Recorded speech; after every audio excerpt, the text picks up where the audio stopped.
They were cut from the same political cloth, used the same slogan, and both men survived an assassination attempt. Donald Trump's near-death incident is drawing comparisons to former President Ronald Reagan after he was shot in 1981. Jason Guidola joins us live with more tonight. Hey, Jason, many parallels between the two here. Absolutely, Nicole, except one key difference is that Reagan was already elected president with a high approval rating, while Trump is still aiming for the White House with just a few months to go until the election.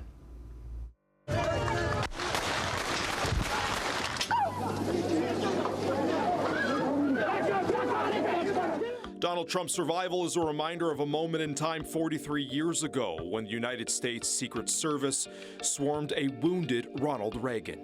His legacy is due in part to his personal response to the assassination attempt. While waving to a crowd outside a Washington, D.C. hotel, John Hinckley Jr. fired 6 rounds, injuring the recently elected Reagan and 3 others, which included Reagan's press secretary. The door was open. He was walking into the car. He had his arm raised. My understanding is he broke a rib.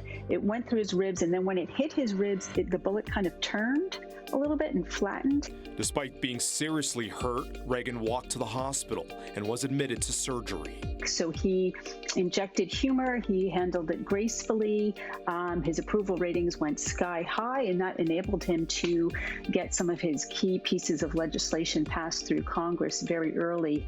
However, those high approval ratings didn't last all that long. A gesture to the crowd, a Secret Service scandal, and Republican influence. Snapshots from this past weekend. Take a look at what happened.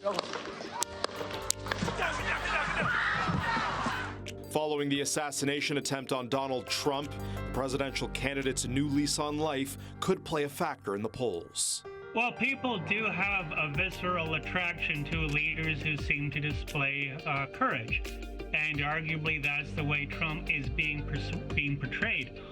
Low information voters who don't follow the issues, who don't follow politics closely, who are probably just going to tune in to the campaign fairly late. A fist pump to his supporters and a quick turnaround for the Republican convention are also drawing comparisons to Reagan. However, questions remain on how an assassination attempt could sway voters. Now, Trump quite shrewdly talked about how he's going to change his convention speech. It's going to be less divisive. It's going to be unifying. If he actually follows through on that, that would really put Biden in a box.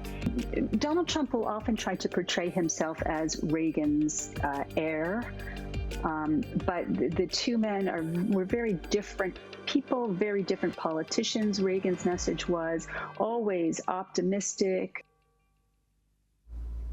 Donald Trump still has a few months of campaigning before voters cast their ballots. Following Reagan's survival in 1981, his approval rating eventually plummeted due to a struggling economy.